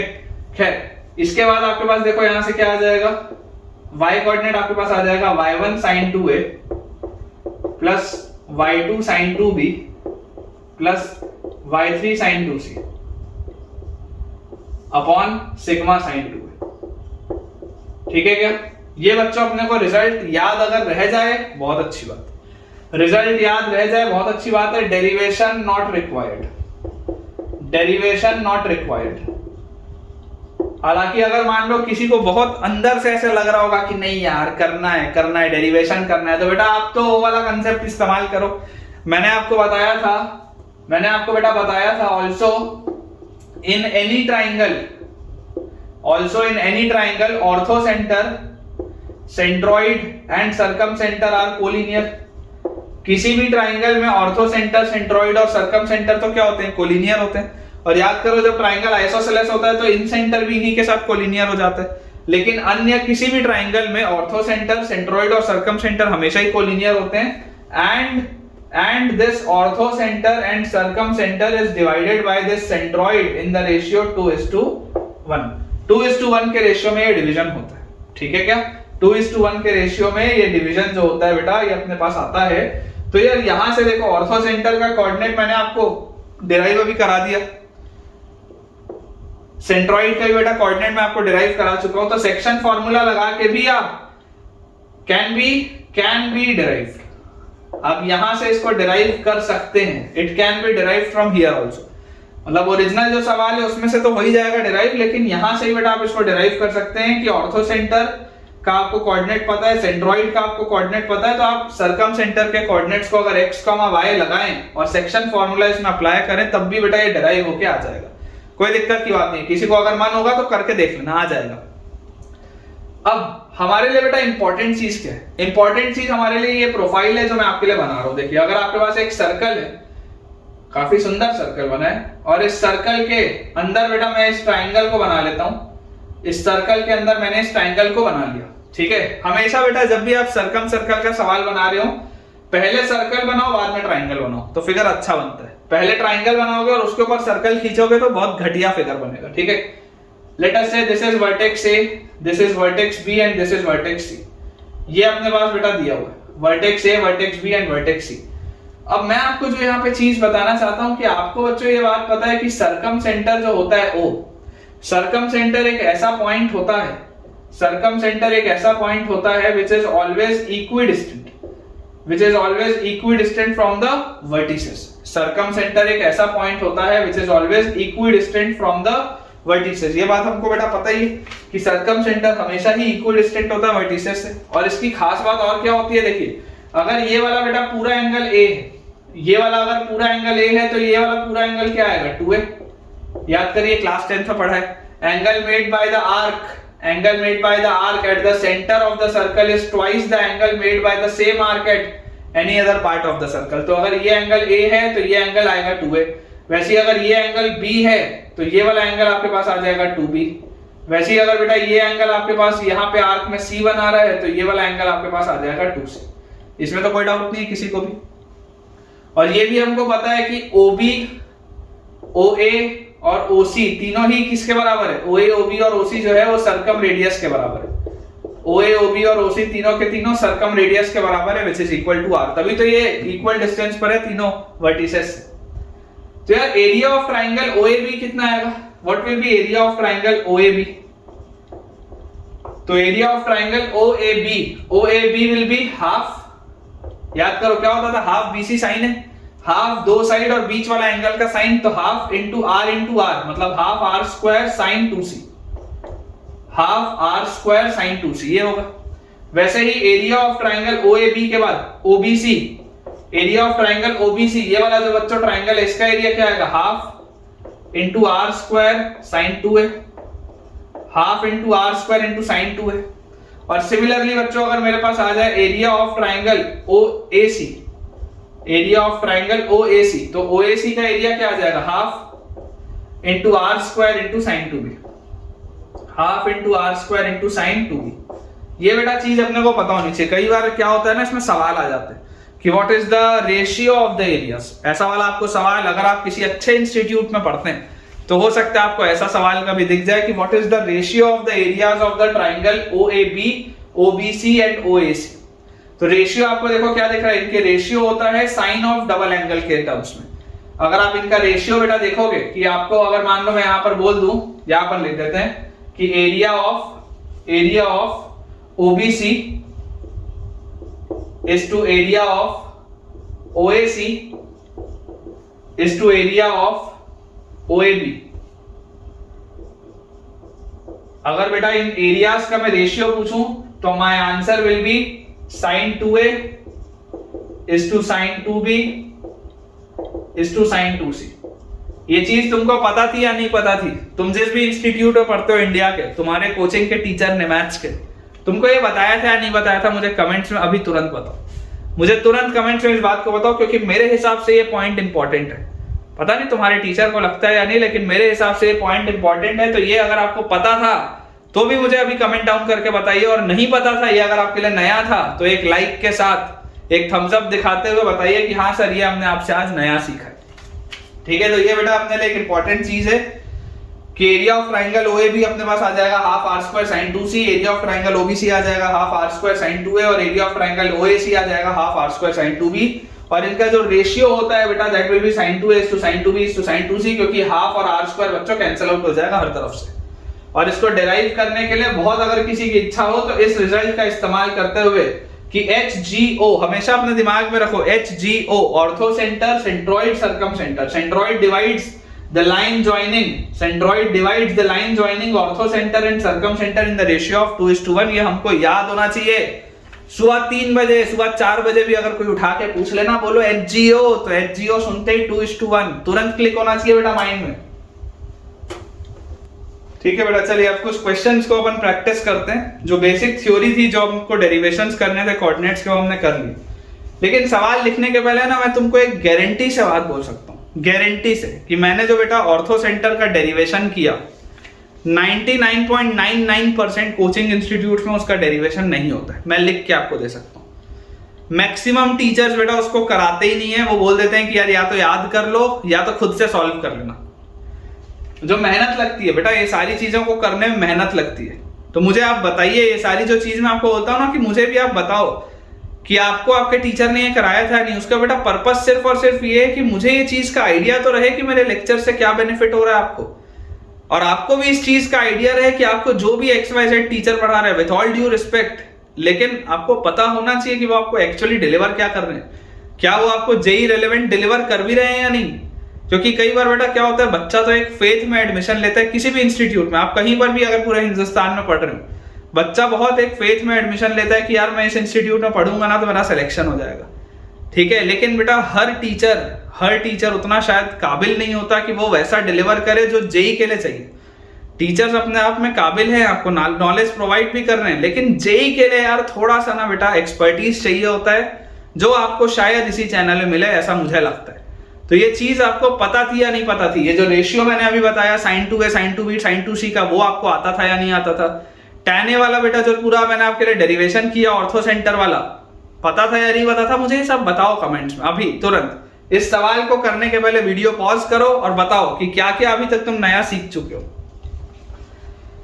चलिए अपने पास बेटा देखिए पहला सवाल लिखा हुआ है आज के लेक्चर का, f x1 x2 x3 if x1 x2 x3 are the roots of the equation, if x1 x2 x3 are the roots of the equation, if x1 x2 x3 are the roots of the equation x cube minus 3p x square plus 3qx minus 1 is equal to 0. If x1 x2 x3 are the roots of the equation x cube minus 3p x square plus 3qx minus 1 equal to 0, then find the centroid of the triangle, then find the centroid of the triangle, then find the centroid of the triangle whose vertices are, then find the centroid of the triangle whose vertices are x1 comma 1 by x1, x2 comma 1 by x2, x3 comma 1 by x3। ये आपके पास बेटा सवाल दिया कि if x1 x2 x3 are the roots of the equation, एक आपके पास बेटा cubic equation दिया हुआ है, तो आपको बोला जा रहा है कि आप एक ऐसे ट्राइंगल का सेंट्रॉइड बताइए, सेंट्रॉइड उसके कोऑर्डिनेट्स बताइए जिसके ट्राइंगल के कोऑर्डिनेट्स ये आपके पास दिए हुए हैं।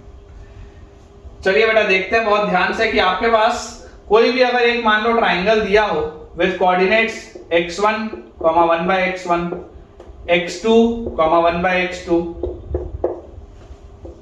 x3, 1 by x3, तो सेंट्रॉइड के कोऑर्डिनेट्स आपके पास आएंगे क्या? x1 plus x2 plus x3, x1 plus x2 plus x3 by 3, y1 plus y2 plus y3 by 3, मतलब 1 by x1 plus 1 by x2 plus 1 by x3 by 3। यही आएगा क्या? यही आएगा आपके पास।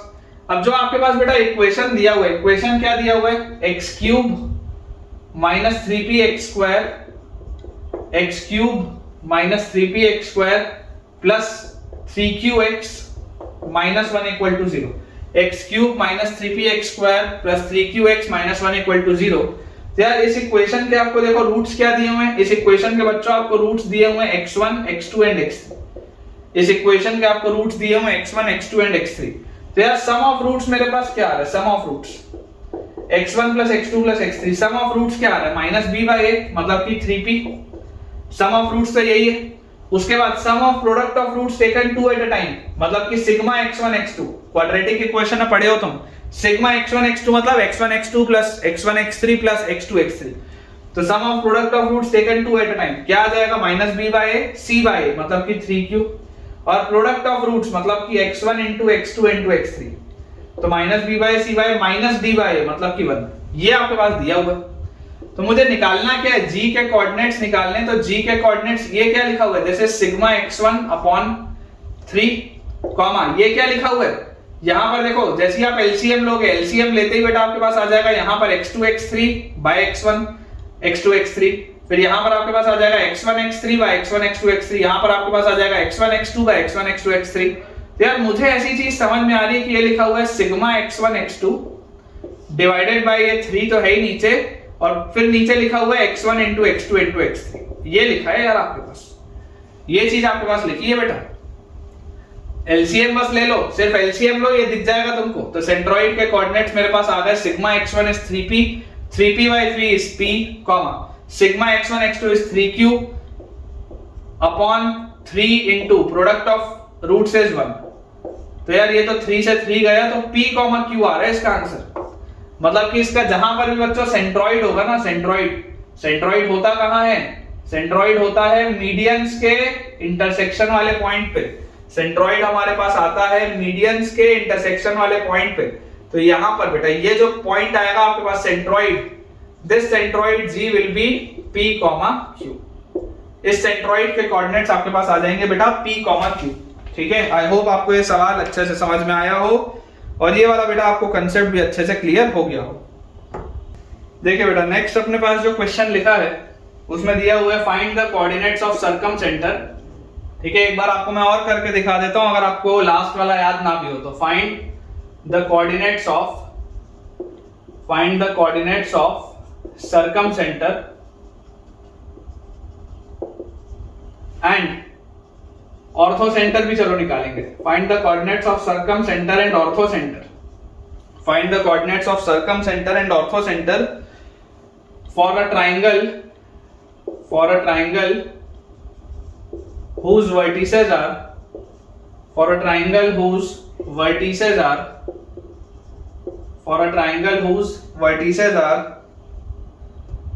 8,6, whose vertices are 8,6, 8,-2, 8,-2 and 2,-2 and 2,-2। ठीक है, आपको एक ऐसे ट्राइंगल का बेटा सर्कमसेंटर और ऑर्थोसेंटर निकालना है जिसके वर्टिसेस आपके पास ये दिए।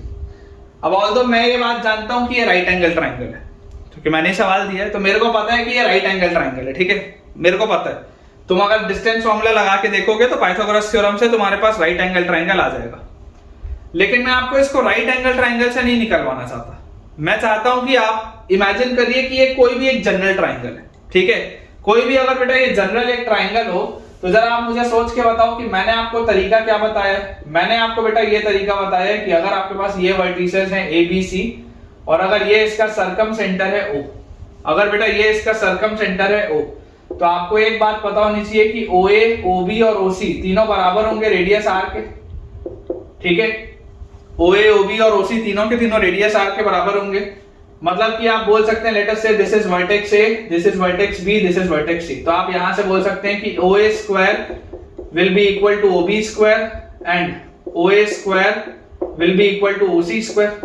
बोल सकते हो आप OB square equal to OC square भी बोल सकते हो, एक ही बात है ना। मुझे पता है कि ये राइट एंगल ट्राइंगल है। राइट एंगल ट्राइंगल बोल के मैं डायरेक्टली भी आंसर लिख सकता था, अभी वो भी करके दिखाऊंगा।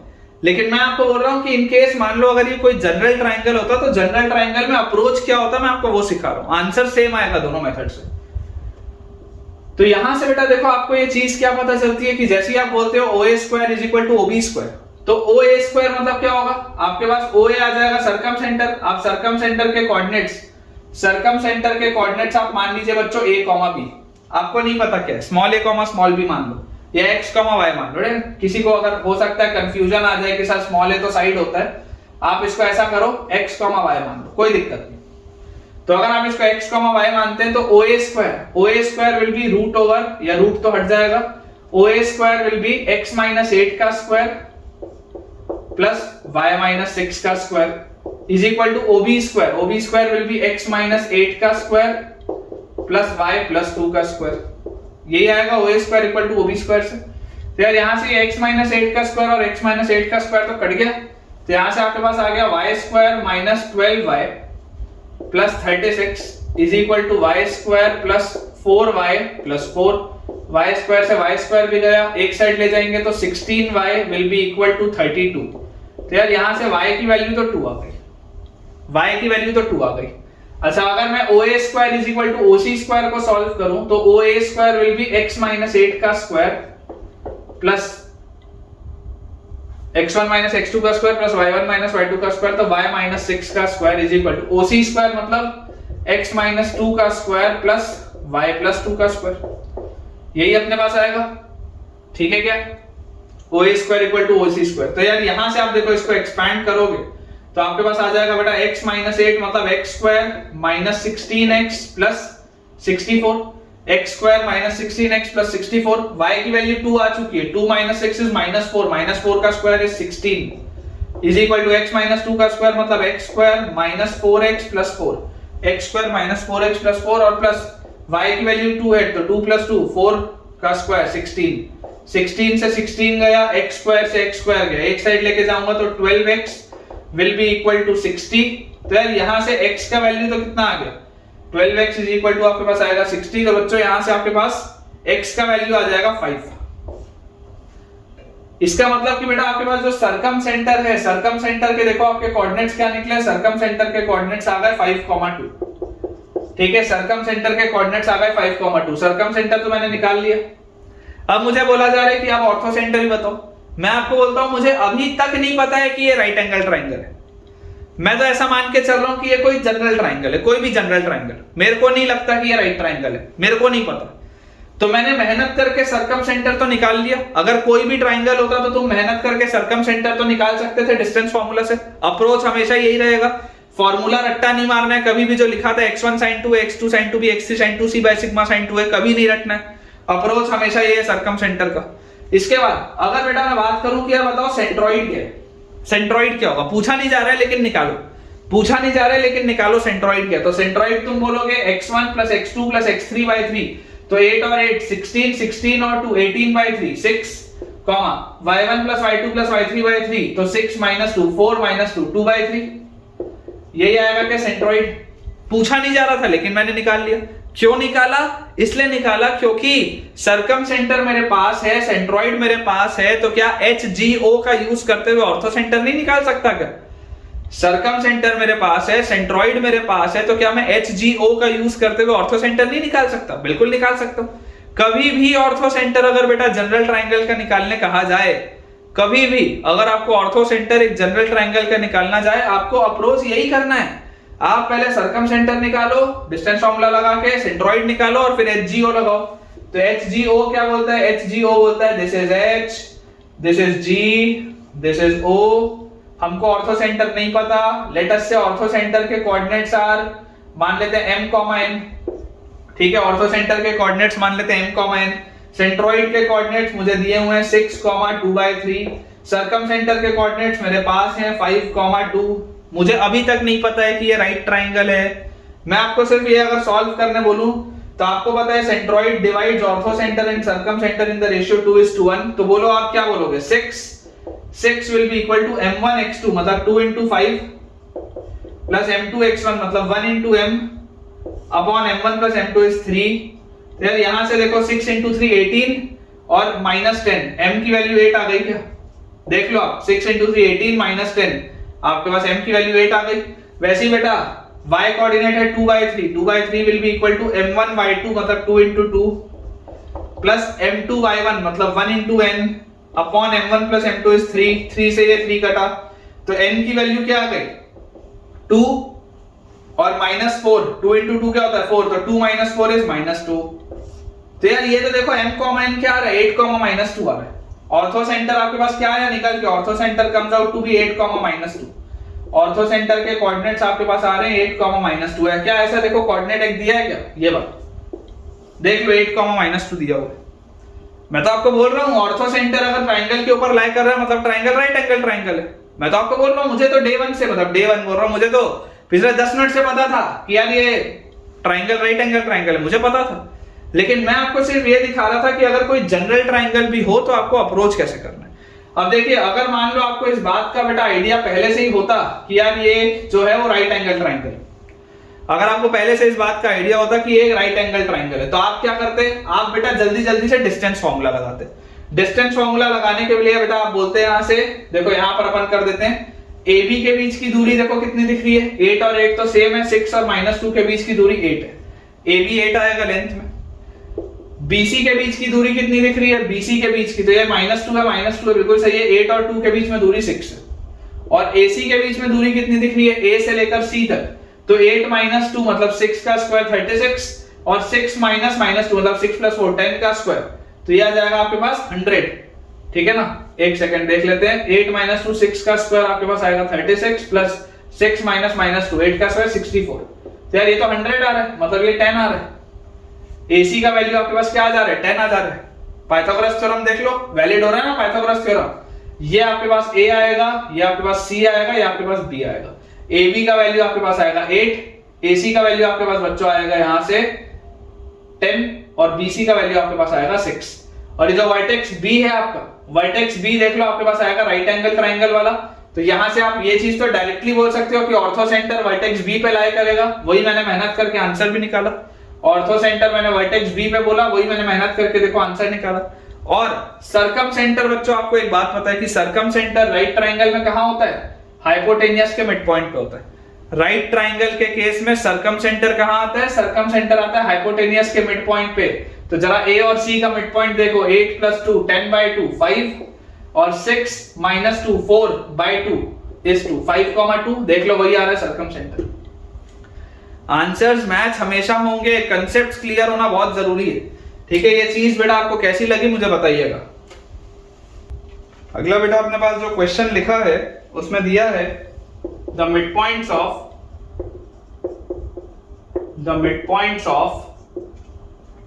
The sides of triangle, the midpoints of the sides of triangle are 1, 2 1, 2 0, -1 0, -1 and 2, -1 and 2, -1 1, 2 0, -1 and 2, -1 find the coordinates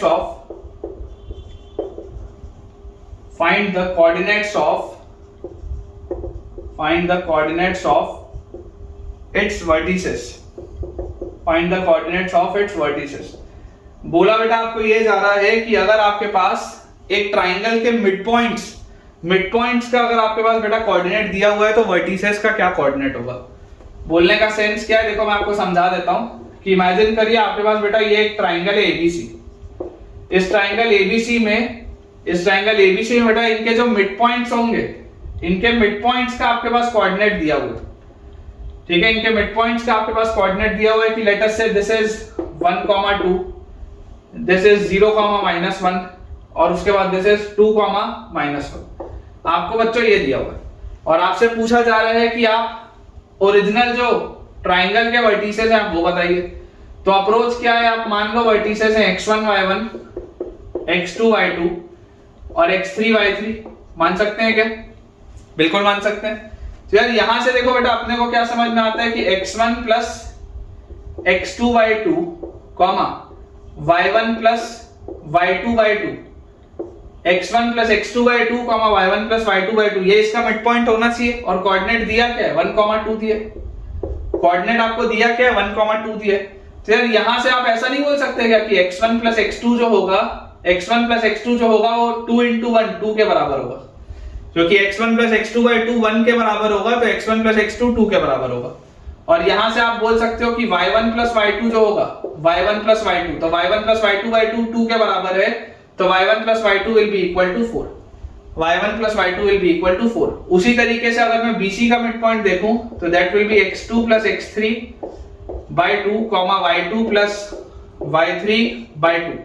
और ये कोऑर्डिनेट आपको दिया क्या हुआ है? इनका मिड पॉइंट बच्चों आपको दिया हुआ है 2, -1। तो क्या मैं ये नहीं बोल सकता x2 + x3/2 अगर 2 के बराबर है तो x2 + x3 जो होगा वो 4 के बराबर होगा और y2 + y3 जो होगा, y2 + y3 ये आपके पास -2 के बराबर होगा। एंड सिमिलरली बेटा आपके पास AC का mid point is x1 + x3/2, y1 + y3/2। तो यहां से मेरे पास आ जाएगा, इसका मिड पॉइंट दिया हुआ है 0, -1 0, -1। तो यहां से देखो आपके पास क्या आ जाएगा, x1 + x3 का वैल्यू आपके पास आ जाएगा 2 × 0 is 0 एंड y1 + y3 का वैल्यू आ जाएगा 2 × -1 is -2। ठीक है क्या? ये बेटा अपने पास देखो चीज आ रही है, अपने पास बहुत सारे वेरिएबल्स लिखे और इक्वेशंस भी अपने पास बहुत सारी। ठीक है ना, x1 x2 x3 में 3 वेरिएबल हैं और 3 इक्वेशन है आपके पास, और y1 + y2 + y3 में भी 3 आपके पास इक्वेशन है और 3 वेरिएबल। जरा सोच के देखो, अगर बेटा मैं इस इक्वेशन को और इस इक्वेशन को ऐड कर दूं, ये तीनों को अगर बेटा मैं जोड़ दूं तो x1 + x2 + x2 + x3 + x1 + x3, क्या ये चीज twice of x1 + x2 + x3 आ जाएगी क्या? सोच के देखो, अगर मैं इनको ऐड कर दूं, इक्वेशन सॉल्व करना है, इक्वेशन तुमको जैसे मर्जी वैसे सॉल्व करो, कोई दिक्कत नहीं। मैं बोलता हूं अगर मैं इन तीनों इक्वेशंस को ऐड कर दूं तो x1 और x1 2x1 x2 और x2 2x2 x3 और x3 2x3, इसकी वैल्यू किसके बराबर आएगी? 2 और 4 6 और 0 is 6। तो यार यहां से x1 + x2 + x3 की वैल्यू कितनी आ गई? 3 आ गई क्या? x1 plus x2 plus x3 की वैल्यू 3 आ गई। अब देखो अगर x1 प्लस x2 की वैल्यू 2 है, अगर x1 प्लस x2 की वैल्यू 2 है तो क्या x3 ऑटोमेटिकली 1 आ जाएगा क्या? सोच के देखो, क्या x3 ऑटोमेटिकली 1 आ जाएगा क्या? x1 प्लस x2 की वैल्यू अगर 2 है, इसकी वैल्यू 2 है तो x3 की वैल्यू 1 आ जाएगी, लिख सकते हैं ऐसा। अगर x2 प्लस x3 की वैल्यू 4 है, अगर x2 प्लस x3 की वैल्यू 4 है तो x1 की वैल्यू क्या आ जाएगी? x1 की वैल्यू आपके पास -1 आ जाएगी। अगर x1 प्लस x3 की वैल्यू 0 है, अगर x1 प्लस x3 की वैल्यू 0 है तो x2 की वैल्यू क्या आ जाएगी? x2 की वैल्यू 3 आ जाएगी आपके पास। क्लियर है क्या? चल यहां से बेटा ये चीज अपने को समझ में आती है। अब वैसे इसमें देखो, अगर आप इन तीनों इक्वेशंस को ऐड करो, ये पहला इक्वेशन, ये दूसरा इक्वेशन और ये तीसरा इक्वेशन, इन तीनों का अगर मैं ऐड करूं तो y1 y1 2y1 y2 y2 2y2 y3 y3 2y3, तो आपके पास आ जाएगा twice of y1 plus y2 plus y3। This will be equal to, add करते ही 4 और -2 इज 2, 2 और -2 इज 0। तो अगर बेटा इसकी वैल्यू 0 आ रही है, इसका मतलब y1 plus y2 plus y3 0 आ गया। तो यहां से आपके पास देखो y1 प्लस y2 की वैल्यू 4 है, y1 प्लस y2 की वैल्यू अगर 4 है तो y3 क्या -4 होगा क्या? y3 की वैल्यू -4 होगी। वैसे ही देखो y2 प्लस y3 अगर -2 है तो y1 की वैल्यू 2 होगी। और अगर आपके पास बेटा y1 प्लस y3 अगर -2 है तो y2 की वैल्यू भी क्या आएगी? 2 आएगी। y2 की वैल्यू भी आपके पास 2 आएगी। तो मिल गए क्या कोऑर्डिनेट्स? यही तो करना था, यही तो निकालना था। x1 y1 देखो क्या आ गया, x1 y1 आपके पास आ रहा है -1, 2, x2 y2 क्या आ रहा है 3, 2, x2 y2 comes out to be 3, 2 और x3 y3 comes out to be 1, -4। यही तो निकालना था यार। देख लो आसान है क्या? अप्रोचेस बस सिखा रहा हूं बेटा मैं आपको। 1, -4 एक कोऑर्डिनेट, एक कोऑर्डिनेट है 3, 2 और लास्ट कोऑर्डिनेट है -1, 2। बिल्कुल सही, बिल्कुल करेक्ट है बेटा। अप्रोच समझ में आया हो बहुत अच्छी बात है। कुछ भी डाउट हो तो बेटा रिवाइंड करके दोबारा सुने, नहीं तो कमेंट में पूछें।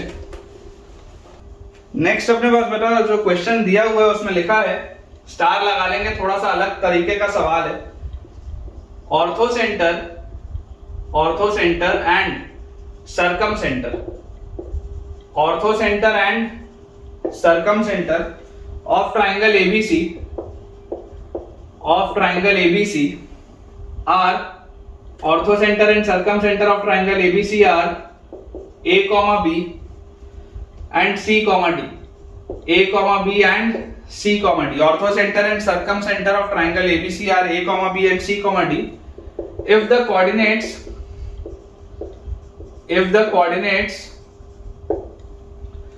of vertex A are, if the coordinates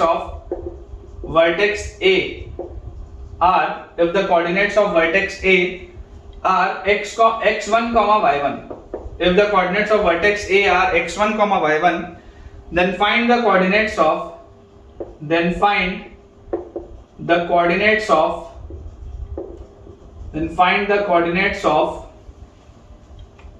the middle point of BC. Then find the coordinates of the middle point of BC. The middle point of BC. ये बेटा आपके पास सवाल है, ठीक है? थोड़ा सा डिफरेंट सवाल है लेकिन आसान है ना, इजी। देखिए आपके पास बेटा क्या दिया हुआ है कि हमारे पास एक ट्राइंगल है, लेट अस से ABC, और इस ट्राइंगल में वर्टेक्स A आपके पास बच्चों दिया हुआ है x1, y1, और मुझे बोला जा रहा है कि ऑर्थोसेंटर और सर्कमसेंटर है A, B और C, D। ऑर्थोसेंटर और circumcentre, this is A, B and C, D। Orthocentre and circumcentre. Centroid मेरे को नहीं पता, लेकिन ये पता है कि सेंट्रॉइड इसको 2:1 में डिवाइड करता है, ये बात मुझे पता है। मैं आपको बेटा ये बोलता हूं कि यार आप इमेजिन करो, अगर ये x1 y1 है, तो आपको निकालना क्या है? आपको ये चीज निकालनी, आपको क्या निकालना है? Then find the coordinates of the middle point of BC, आपको ये चीज निकालनी है। आप मान लो let us say this is some x, y, क्या होगा मेरे को नहीं पता, लेकिन मान लेते हैं ये कुछ x, y है।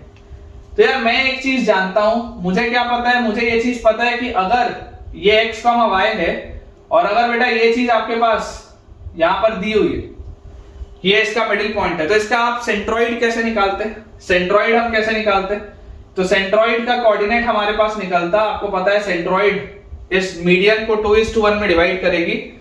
तो सेंट्रॉइड बेटा आप बोलते m1x2 मतलब 2x प्लस m2x1 मतलब plus 1 into x1 upon m1 plus m2 m1y2 मतलब 2y प्लस m2y1 मतलब 1 into y1 upon m1 plus m2 मतलब यही आता है सेंट्रॉइड का कोऑर्डिनेट। अब अगर ये बेटा सेंट्रॉइड का कोऑर्डिनेट आता तो यहां से सेंट्रॉइड का क्या कोऑर्डिनेट आ रहा है, यहां से, तो यार यहां से सेंट्रॉइड का मेरे पास कोऑर्डिनेट आ जा रहा है m1x2 मतलब 2c प्लस m2x1 मतलब a upon m1 plus m2 m1y2 मतलब 2d प्लस m2y1 मतलब b upon m1 plus m2 मतलब 3। यार यहां से ये सेंट्रॉइड आ रहा है, यहां से ये सेंट्रॉइड आ रहा है, दोनों बराबर होना चाहिए ना, दोनों बराबर होना चाहिए। तो यहां से आप बोल सकते हो बेटा कि 2c plus a by 3 will be equal to 2x plus x1 by 3। तो 3 से 3 कटा, तो यार यहां से मेरे पास आ गया 2c plus a minus x1 by 2, ये आ जाएगा आपके पास x का वैल्यू। देखो आपने ये जो x निकाला है, जो आपको निकालना था x, ये आपने x उन टर्म्स के बेटा उसमें निकाले हैं जो आपको दिए हुए थे a, c और x1, उनके टर्म्स में निकाला था, ये बिल्कुल सही।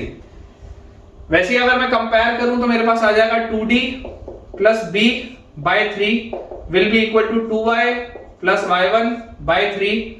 तो यार यहां से मुझे दिखाई देता है कि y will be equal to, y की वैल्यू किसके बराबर आएगी, 2d plus b minus y1 by 2, 2d plus b minus y1 by 2। ये बेटा अपने पास आंसर आएगा, देख लो x और y मैंने आपके लिए निकाल दिए। x कोऑर्डिनेट आपके पास आएगा 2c plus a minus x1 by 2 and y coordinate हमारे पास आ जाएगा 2d plus b minus y1 by 2। बिल्कुल सही है बेटा, थोड़ा सा डिफरेंट कैटेगरी का क्वेश्चन था लेकिन कंसेप्ट क्लियर होने से बन जाएगा।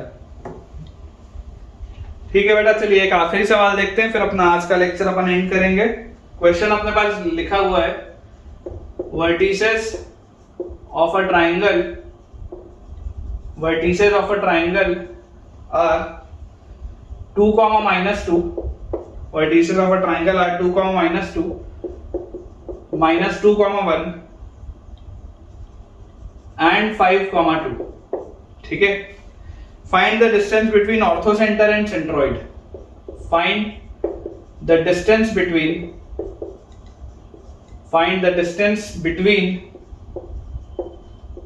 orthocenter and centroid। आसान सा बेटा सवाल है।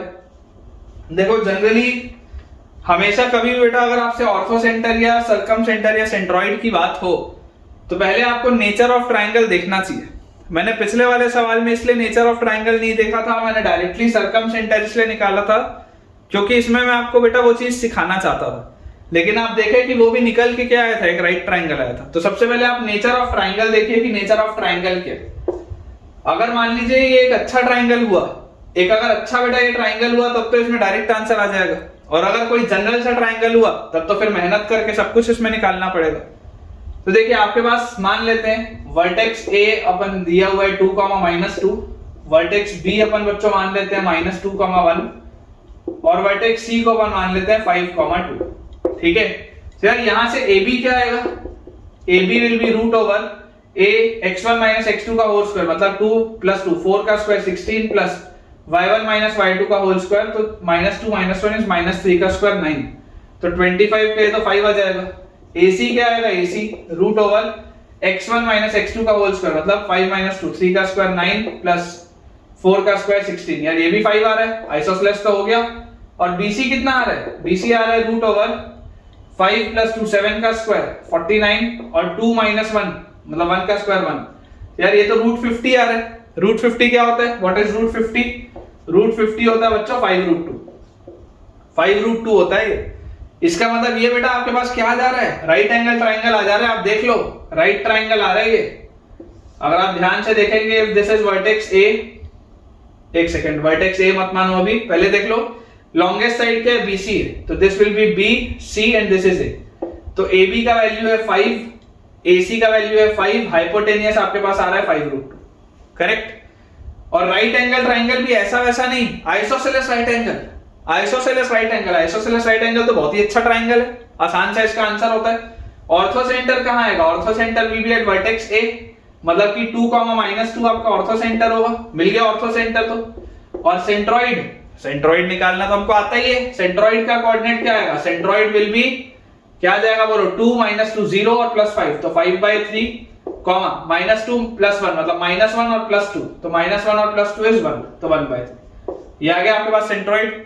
तो आपका बेटा जो ऑर्थो सेंटर और सेंट्रॉइड के बीच का डिस्टेंस है GH, that will be root over G से लेकर H तक, मतलब 5/3 -2, 5/3 -2 का होल स्क्वायर प्लस 1/3 -2 मतलब 1/3 + 2 का होल स्क्वायर। तो यहां से आ जाएगा रूट ओवर 2 को आप लिख सकते हैं 6/3, तो 5/3 - 6/3 इज -1/3 का स्क्वायर 1/9, और 1/3 + 2, तो 3 2 6 और 1 7, 7/3 का स्क्वायर इज 49/9। तो यार ये कितना आ रहा है? 49 और 1 50, 50/9, 50/9 आ रहा है बेटा, 50/9 √50/9। और इसको आप क्या लिख सकते हैं? This can be written as √50/3 और 5√2/3। ठीक है, फाइनल आंसर बच्चों आप लिख सकते हैं 5√2/3। बिल्कुल सही है बेटा, बिल्कुल सही। तो ठीक है बच्चों, विद दिस हम अपने आज के लेक्चर के एंड पे पहुंच चुके हैं और मुझे पूरी उम्मीद है कि आपको आज का लेक्चर बहुत पसंद आया होगा। बहुत शानदार बेटा मैंने कंसेप्ट्स आज आपको सिखाए हैं, काफी सारे हमने डेरिवेशंस किए हैं। और अगर आपको आज का लेक्चर फायदेमंद लगा तो किस तरीके से आज के लेक्चर ने आपको बेनिफिट पहुंचाया है मुझसे कमेंट्स में शेयर करना बिल्कुल ना भूलें। वीडियो पसंद आया हो तो वीडियो को लाइक और चैनल को सब्सक्राइब करें, साथ ही साथ अपने दोस्तों के साथ इसे शेयर भी करें। Thank you.